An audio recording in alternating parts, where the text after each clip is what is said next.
രാഹുൽ മാങ്കൂട്ടത്തിൽ എംഎൽഎക്ക് ജാമ്യം ലഭിച്ചിരിക്കുന്നു എന്ന വാർത്തയുടെ വിശദാംശങ്ങളിലേക്കാണ് നമ്മൾ കടക്കുന്നത്. രാഹുൽ മാങ്കൂട്ടത്തിന് ജാമ്യം ലഭിച്ചിരിക്കുകയാണ്. പത്തനംതിട്ട ജില്ലാ സെഷൻസ് കോടതിയാണ് ഇപ്പോൾ ജാമ്യം നൽകിയിരിക്കുന്നത്. ഇന്നു തന്നെ പാലക്കാട് എംഎൽഎ ജയിൽ മോചിതനായേക്കും എന്നുള്ളതാണ് അറിയാൻ സാധിക്കുന്ന വിവരം. രാഹുൽ നിലവിൽ കഴിയുന്നത് മാവേലിക്കര സ്പെഷ്യൽ സബ് ജയിലിലാണ്. മൂന്നാമത്തെ ബലാത്സംഗ കേസിലാണ് ഇപ്പോൾ രാഹുൽ മാങ്കൂട്ടത്തിന് ജാമ്യം ലഭിക്കുന്നത്.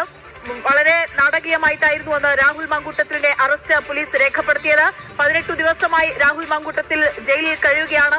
ഒടുവിൽ ഇന്നിപ്പോൾ രാഹുൽ മാങ്കൂട്ടത്തിന് ജാമ്യം ലഭിച്ചിരിക്കുന്നു എന്നുള്ള വിവരം വരികയാണ്. ഏത് അടിസ്ഥാനത്തിലാണ് ജാമ്യം നൽകിയെന്നുൾപ്പെടെയുള്ള വിശദാംശങ്ങളാണ് നമുക്ക് അറിയേണ്ടത്. രാഹുൽ മാങ്കൂട്ടത്തിനെതിരെ നിരവധി പരാതികൾ വന്നിരുന്നു.